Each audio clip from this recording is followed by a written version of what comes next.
ದರ್ಶನ್ ಅವರಿಗೆ ಬೇಲ್ ಆಗ್ತದೆ ನವೆಂಬರ್ನಲ್ಲಿ ಅಂತ ನಾನು ಹೇಳಿದ್ದೆ. ನವೆಂಬರ್ 1 ಕನ್ನಡ ರಾಜ್ಯೋತ್ಸವ ಬರ್ತಾರೆ ಅಂತಂದು ಹೇಳಿದ್ದೆ. ಆವಾಗ ಇದ್ರ ಮೇಲೆ ಬಂದರು, ಟೆಂಪ್ರರಿ ಬೇಲ್ ಮೇಲೆ. ಸೊ ಮಧ್ಯಂತರ ಜಾಮೀನು ಬಂದ ಮೇಲೆ ಕನ್ಫರ್ಮೇಷನ್ ಆಗ್ತದೆ ಅಂತ ಹೇಳಿದ್ದೆ. ಕನ್ಫರ್ಮೇಷನ್ ಆಗಿದೆ. ಏನು ದರ್ಶನ್ ಅವರ ಕೇಸಿನ ಬಗ್ಗೆ ಮಾತಾಡಿದವರ ಪೈಕಿ ಅಭಿಮಾನಿಗಳನ್ನು ಬಿಟ್ಟರೆ ಒಬ್ಬ ಅಡ್ವೊಕೇಟ್ ಆಗಿ ನಾನೇ ಜಾಸ್ತಿ ಮಾತಾಡಿದ್ದು. ಕಾನೂನು ಸಲಹೆ ಮತ್ತು ಕಾನೂನಿನ ತಂತ್ರಗಳನ್ನು ನಾನೇ ಹೇಳಿದ್ದೆ. ಸೊ ಜಾಮೀನು ಆಗ್ತದೆ, ಒಂದು 2-3 ತಿಂಗಳು ಬೇಕು ಅಂತ ಹೇಳಿದ್ದೆ. ಸೊ 7ನೇ ತಿಂಗಳಲ್ಲಾದರೆ ಈಗ 11ನೇ ತಿಂಗಳಲ್ಲಿ ಬೇಲ್ ಆಯಿತು. ಡಿಸೆಂಬರ್ನಲ್ಲಿ ಬೇಲ್ ಆಯಿತು.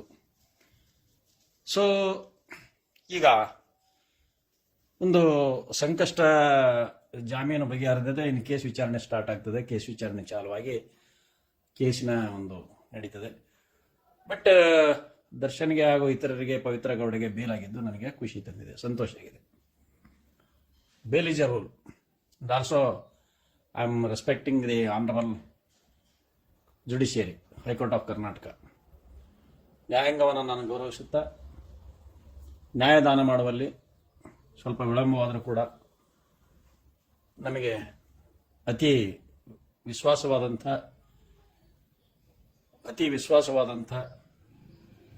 ಒಂದು ಆದೇಶ ಸಿಕ್ಕಿದೆ, ಒಂದು ರಿಲೀಫ್ ಸಿಕ್ಕಿದೆ.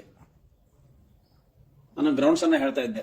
ಅವನಿಗೆ ಮಗು ಇದೆ ದರ್ಶನ್ಗೆ, ಆದ್ದರಿಂದ ತಾಯಿ ಇದ್ದಾರೆ, ಹೆಂಡತಿ ಮಕ್ಕಳೆಲ್ಲ ನೋಡ್ಕೊಳ್ಳೋದು, ಆಮೇಲೆ ಆರೋಗ್ಯದ ಸಮಸ್ಯೆ ಇದೆ, ಬೇಲ್ ಆಗಬೇಕಾಗಿತ್ತು ಅಂತ ಹೇಳಿದ್ದೆ. ಸೊ ಜಾಮೀನಾಗಿದೆ. ದರ್ಶನನ ಅಭಿಮಾನಿಗಳು ಬಹಳ ನನ್ನ ಕಾನೂನಿನ ವಿಶ್ಲೇಷಣೆಯನ್ನ ನಂಬಿಕೊಂಡಿದ್ರು. ಈ ಟಿವಿಯವರು, ಈ ಅಜಿತ್ ಹನುಮಕ್ನವರ, ಅವನು ಯಾವನು ಶೆಟ್ಟಿ, ಜಯಪ್ರಕಾಶ್ ಶೆಟ್ಟಿ, ಅವರಿಬ್ರು ಮಾತಾಡೋರು ಅಂದ್ರೆ ಜಾಮೀನು ಗಲ್ಲು ಶಿಕ್ಷೆ ಆಗೇ ಬಿಟ್ಟಿದೆ ದರ್ಶನ್ಗೆ. ದರ್ಶನ್ ಹೊರ ಬರೋದೇ ಇಲ್ಲ. ಕೋರ್ಟ್ ಇವರಾಗಿದ್ರಿ, ಜಸ್ಟಿಸ್ ಇವರಾಗಿಬಿಟ್ಟಿದ್ರಿ, ಟಿವಿದವರು ಜಸ್ಟಿಸ್ ಆಗಿಬಿಟ್ಟಿದ್ರು. ಸೊ ಆದ್ರಿಂದ ಬೇಲನ್ನ ಕೊಡಿಸಿದ್ದು ವಕೀಲರು, ತಂಡ. ಬಟ್ ಕಾನೂನು ಸಲಹೆಯನ್ನ ನಾನು ದರ್ಶನ್ ಅವರ ಪರವಾಗಿ ನಾನು ಮಾತಾಡ್ತಾ ಬಂದಿದ್ದೆ. ಮಾತಾಡಿದ ಹಾಗೆ ಕಾನೂನು ಸಲಹೆಯನ್ನ ದರ್ಶನ್ ಅಭಿಮಾನಿಗಳು ಗೌರವಿಸಿದರು ಮತ್ತು ನನ್ನನ್ನ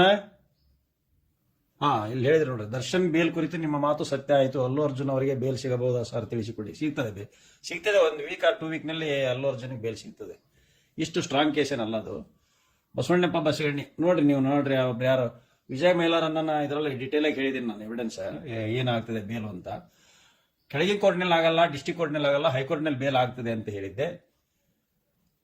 ಬಸವಣ್ಣಪ್ಪ ಬಸವಣ್ಣಿ, ಸರ್ ಕಾಫಿ ಆಗಿದೆಯಾ, ಆರಾಮಿದ್ದೀರಾ ಸರ್?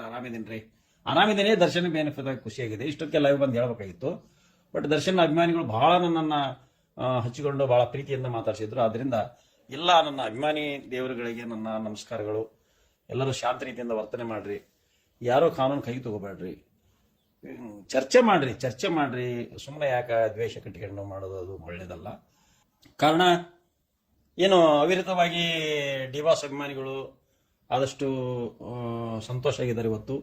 ಇವತ್ತೆಲ್ಲರೂ ಸೆಲೆಬ್ರೇಷನ್ ಮೂಡ್ನಲ್ಲಿದ್ದಾರೆ. ಒಳ್ಳೇದಾಗಲಿ. ಧರ್ಮ ಏನು ದರ್ಶನ್ ಅವರಿಗೆ ಬೇಲ್ ಸಿಕ್ಕಿದ್ದು ಮತ್ತು ಅವರು ದರ್ಶನ್ ಅವರು ಮತ್ತೆ ಆರೋಗ್ಯವನ್ನು ಸುಧಾರಿಸ್ಕೊಳ್ಳಿ, ಅವರಿಗೆ ದೇವರು ಒಳ್ಳೇದು ಮಾಡಿದ್ದಾನೆ, ಒಳ್ಳೇದು ಮಾಡಲಿ ಅಂತೇಳಿ ಆ ದೇವರಲ್ಲಿ ಕೇಳ್ಕೊಂಡು ನನ್ನ ಈ ಲೈವನ್ನು ಮುಗಿಸ್ತೀನಿ. ನಾಗರಾಜ್ ಕುಡುಪ್ಲಿ.